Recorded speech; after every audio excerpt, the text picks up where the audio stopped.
শুভ সকাল বন্ধুরা, কেমন আছো? আশা করি সবাই সুস্থ আছো, ভালো আছো। এবিপি ফ্যামিলিতে তোমাদের সবাইকে অনেক অনেক স্বাগত, অনেক ভালোবাসা।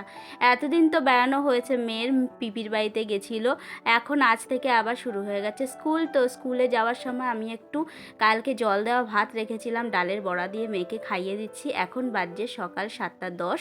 তো 7:10 আমি সকাল সকাল ভাতটাই খাইয়ে দিলাম, ভাবলাম পেটটা ঠান্ডা থাকবে, যা গরম পড়েছে।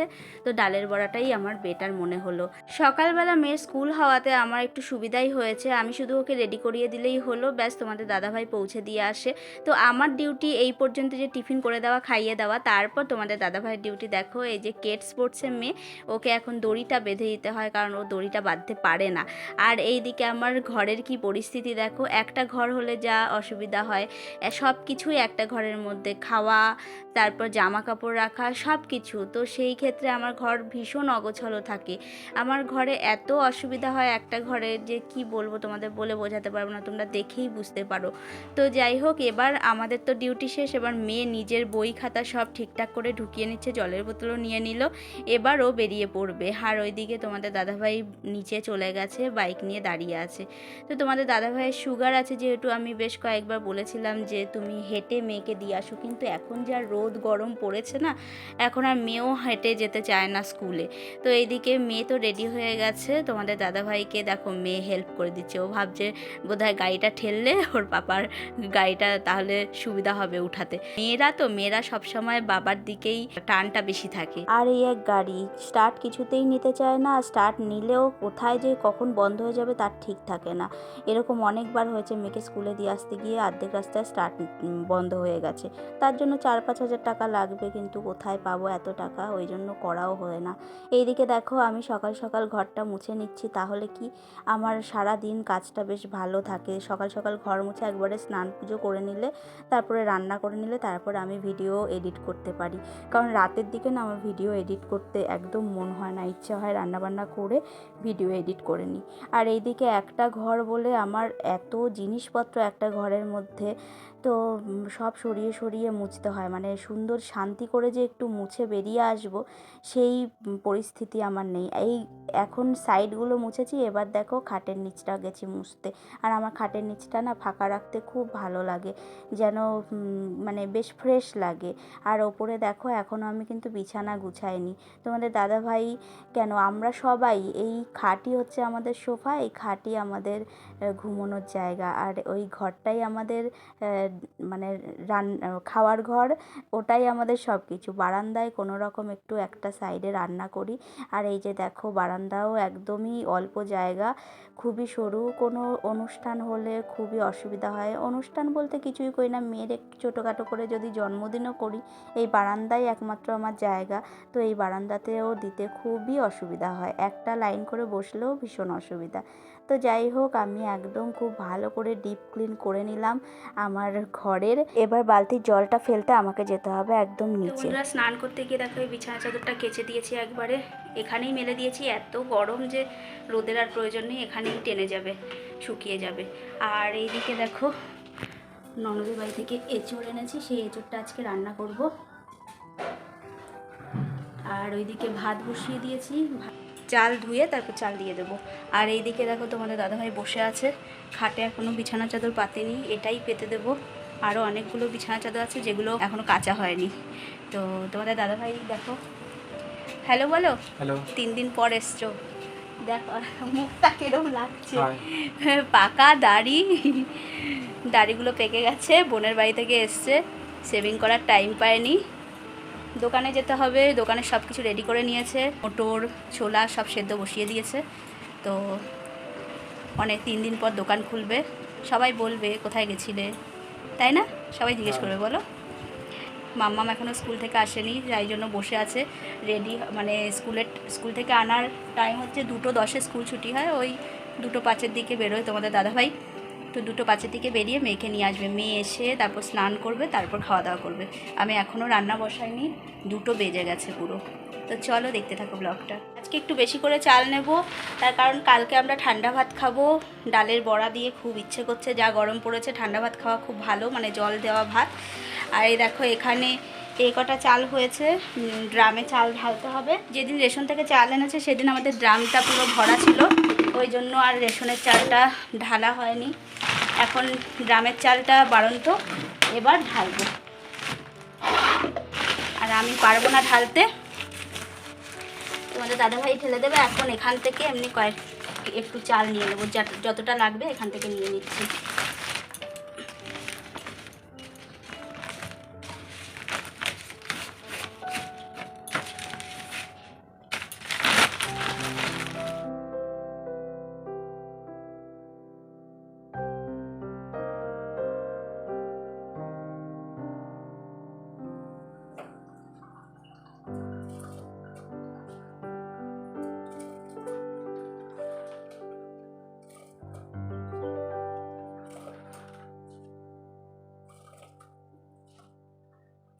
ভাত তো বসিয়ে দিয়েছি, কিন্তু রেশনের চাল এবারেরটা মানে একবার এক এক রকম আসে, তো এবারেরটা আজকে প্রথম বসাচ্ছি।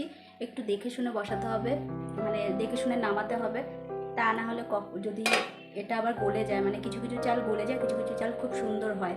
তো এই চালটা কীরকম আজকে প্রথম করছি, দেখা যাক। ভাতটা হলেই বুঝতে পারবো যে কীরকম চাল। প্রত্যেকবার যখন রেশনের চাল প্রথমবার রান্না করি, মানে প্রত্যেক মাসের প্রথম যেই রেশনের চালটা রান্না করি, সেটা খুব টেনশান হয়, মানে কেমন হবে ভাতটা, গলে যাবে না ঝরঝরে হবে, কিছু বুঝতে পারি না। তো সেই জন্য আজকেও সেই টেনশানটাই আমার হচ্ছে। তো খুব ভালোভাবে ভুলে গেলে চলবে না, আমার আবার খুব ভোলামন, ভুললে চলবে না, ভালোভাবে এই ভাতের দিকে খেয়াল রাখতে হবে অন্য কাজ করতে করতেও। তো চলো এবার আমি এঁচোড়টা কেটে নিই।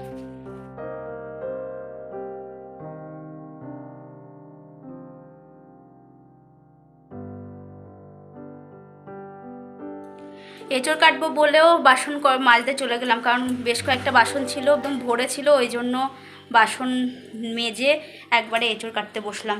কারণ বাসন না মাজলে বেসিনটা ভরে থাকবে, মেয়েটা আসবে, তোমাদের দাদাভাই গেছে মেয়েকে আনতে, ও আসলে ওর আবার বেসিনে মুখ হাত পা ধুতে অসুবিধা হবে, যদিও চান করবে, তবুও বাসনটা মেজে রাখলে, বেসিনটা খালি রাখলে বেশ মনটাও শান্তি লাগে, দেখতেও ভালো লাগে। তো চলো এবার এঁচোড়টা কেটে নিই।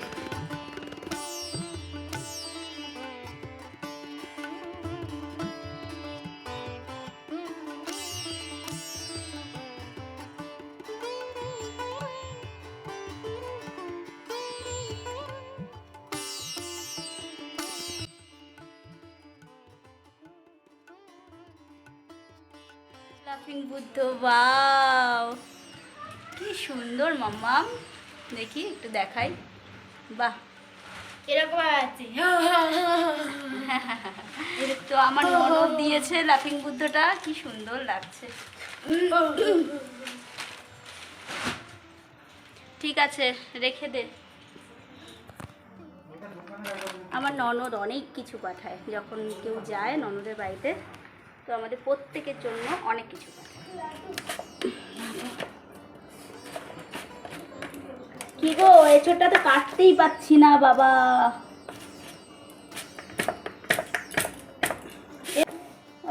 এঁচোড়টা কাটতেই পাচ্ছি না,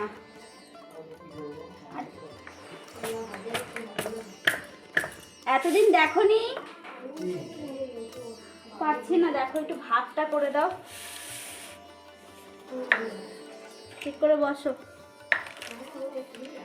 এঁচোড়টা এত টাইট যে আমি কাটতেই পারছি না, বাপ রে বাপ। তোমাদের দাদা ভাই কেটে দিচ্ছে, দেখো কেমন করে দিয়েছ, বাস, বাপ রে বাপ, আরে পায়ে আঠা লাগিয়ে নিয়েছো। আমি এতদিন এঁচোড় কাটার পরে তেল নিতাম হাতে, এখন সেই দিন কাকিমার বাড়িতে দেখলাম এঁচোড় কাটার আগে তেল নেয়, তো আমিও আজকে এঁচোড় কাটার আগে তেল নিয়ে নিই, দেখি কোনটা বেশি সুবিধা হয়।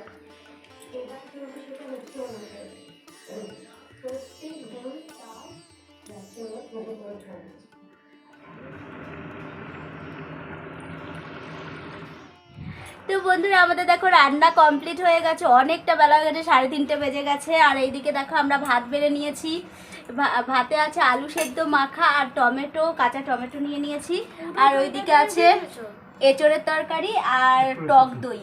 তো গরমের মধ্যে এগুলোই ভালো, অল্পতেই আমরা খুশি, তো বেশি কিছু আমাদের রান্না করার প্রয়োজন হয় না।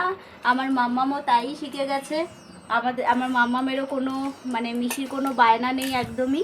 অত বেশি কিছু আমরা রান্না করি না, খুব অল্প স্বল্পই রান্না করি, মোটামুটি আমাদের খাওয়ার মতো হয়ে যায়। তো বন্ধুরা দেখো, এইভাবে শুয়ে শুয়ে কে খায় তরমুজ, মাটির মধ্যে শুয়ে তরমুজ খাচ্ছে, আবার আবার বায় করছে দেখো। ওর তাড়াতাড়ি ঠান্ডা লাগবে তো। হ্যাঁ, গরম বলে সানে শুয়ে আছে, তুমি বলো তোমরা। ওঠ মা ওঠ, ঠান্ডু লেগে যাবে, উঠে পড়ো, ওঠো ওঠো ওঠো, মামা হাত ধরো। হুম। সংসারের হাজার কাজ করলেও সেখান থেকে তো আমার রোজগার হচ্ছে না, ইনকাম হচ্ছে না, তো সেই জন্য সারা দিন খাটাখাটনির পরেও আমাকে ব্যবসার জন্য নিজেকে একটু সময় দিতেই হয়। তো সেই জন্যই বেরিয়ে পড়লাম আমি কাস্টমারের বাড়িতে। তো আমাকে এক কাস্টমার দিদি এখন লস্যি খেতে দিয়েছে, আমি এখন বসে বসে লস্যি খাচ্ছি আর তোমাদেরকে একটু শেয়ার করছি। তো বন্ধুরা, এই গরম থেকে নিজেকে বাঁচাতে বেশি বেশি করে টক দই খাও, শরীর ঠান্ডা থাকবে। আরও যা যা ঠান্ডা থাকার জন্য প্রয়োজন সেগুলো সবই খাও, নিজেদেরকে রক্ষা করো। আজকের জন্য ভিডিওটা আমি এখানেই শেষ করছি, কালকে আবার নতুন একটা ভিডিও নিয়ে আসবো। ততক্ষণের জন্য তোমরা সুস্থ থেকো, ভালো থেকো, হ্যাপি থেকো। আর এবিপি ফ্যামিলিতে প্রথম এসে থাকলে অবশ্যই চ্যানেলটি সাবস্ক্রাইব করে যাও। এই চ্যানেলে আমাদের জীবন সংগ্রামের প্রতিটা মুহূর্ত তোমাদের সামনে তুলে ধরবো ব্লগের মাধ্যমে।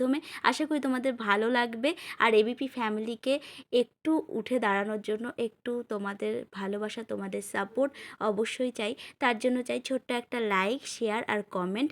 আর তোমরা বেশি বেশি করে আমাকে ভালোবাসো, আমাকে অনেক আশীর্বাদ করো, যেন আমি আমার সংসার, আমার স্বামী, সন্তানদের নিয়ে অনেকটা ভালো থাকতে পারি। তো বন্ধুরা, আজকের জন্য শুভরাত্রি, বড়দের প্রণাম আর ছোটদের অনেক অনেক ভালোবাসা, টাটা।